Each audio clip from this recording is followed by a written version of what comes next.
वालेकुम रहमतुल्लाह। बच्चों, उम्मीद करता हूँ आप लोग खैरियत से होंगे और एंजॉय कर रहे होंगे।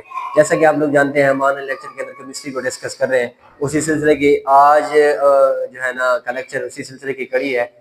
हम क्लास 9 को डिस्कस कर रहे हैं, जिसके अंदर केमिस्ट्री को डिस्कस कर रहे हैं और चैप्टर हमने स्टार्ट किया हुआ है 7, जिसका टाइटल है इलेक्ट्रोकेमिस्ट्री। आज हमने जो पढ़ना है वो है इलेक्ट्रोलिटिक सेल और गैल्वेनिक सेल में फ़र्क और उनकी डायग्राम थोड़ा सा हम डिस्कस करेंगे। तो इलेक्ट्रोलिटिक सेल हमने पढ़ा हुआ है, क्या होता है, converts electrical energy into chemical energy, और galvanic cell chemical energy into electrical energy. Means electrolytic cell के लिए एक्सटर्नल सर्किट, एक्सटर्नल करंट चाहिए होता है, लेकिन गैल्वेनिक सेल में एक्सटर्नल करंट प्रोड्यूस होता है।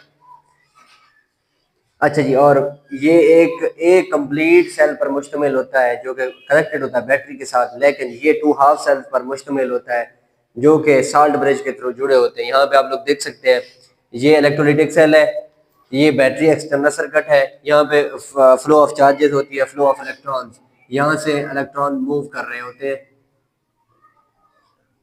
और एक्सटर्नल सर्किट से जो है ना मूव करके from anode to cathode move करते हैं। लेकिन इसके अंदर मूवमेंट ऑफ चार्जेस जो होती है वो होती है थ्रू साल्ट ब्रिज होती है।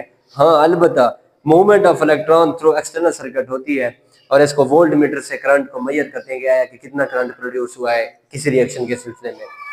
ये कंप्लीट सेल पर मुश्तमिल है और ये 2 हाफ सेल पर मुश्तमिल होता है, जिसको एक होता है लेफ्ट हाफ सेल, दूसरा होता है राइट हाफ सेल। अच्छा जी, anode has positive charge while cathode has negative charge. आप लोग यहाँ पे देख रहे हैं एनोड के ऊपर नेगेटिव चार्ज है गैल्वेनिक सेल में, और एनोड के ऊपर पॉजिटिव चार्ज है इलेक्ट्रोलिटिक सेल में, और कैथोड के ऊपर इस तरह इलेक्ट्रोलिटिक सेल में नेगेटिव चार्ज होता है लेकिन यहाँ पे पॉजिटिव चार्ज होता है। वजह आप लोगों को बताई थी कि due to cumulation of positive और negative charges in the left half cell, due to accumulation of the negative charge in the left half cell, it has negative charge, but oxidation occurs at anode either electrolytic cell or galvanic cell। Electrolytic cell हो या galvanic cell हो, तो oxidation हमेशा anode पर ही होगी, loss of electron anode पर ही होगा, और रिडक्शन गेनिंग ऑफ इलेक्ट्रॉन हमेशा कैथोड पर ही होगी, लेकिन चार्जेस का डिफरेंस आ जाता है। वजह यहाँ में अकामुलेशन ऑफ पॉजिटिव चार्जेस होती है, इस वजह से कंसंट्रेशन बढ़ने की वजह से इसके ऊपर पॉजिटिव चार्ज आता है, यहाँ पे नेगेटिव चार्जेस की अकामुलेशन की वजह से आ जाता है। अब इनको मेंटेन कैसे किया जाता है? हाँ जी, अकामुलेशन तो हो गई, अब इस तरह अकामुलेशन जो है तो रिएक्शन या सेल जो है ना ब्रेक कर सकता है, सीज हो सकता है रिएक्शन।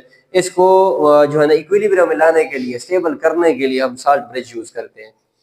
अच्छा जी, electrical energy is converted into chemical energy. ये आप लोगों को बताया, इलेक्ट्रिकल एनर्जी कन्वर्ट करती है इनटू केमिकल एनर्जी। जो हम इलेक्ट्रोलाइट यूज करते हैं उसको तोड़ देती है, इलेक्ट्रोलिसिस करवाती है, और through external circuit, through battery के जरिए होता है। अदरवाइज ये नॉन स्पॉन्टेनियस होता है। स्पॉन्टेनियस जो खुद ब खुद हो, नॉन स्पॉन्टेनियस जो कि खुद ब खुद ना हो, through external source, external energy हो।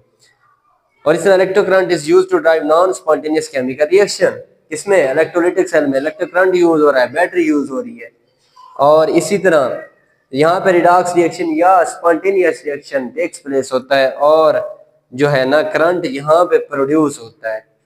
यहाँ पे 1 molar solution of zinc sulphate होता है, यहाँ पे 1 molar solution of copper sulphate होता है। जिंक की एबिलिटी होती है इलेक्ट्रॉन देने की, और कॉपर की एबिलिटी होती है इलेक्ट्रॉन को लेने की। इस तरह ये जो है ना बैलेंस होते हैं थ्रू साल्ट ब्रिज। और ये है हमारा आज का टॉपिक। उम्मीद करता हूँ आप लोगों को समझ आ गई होगी।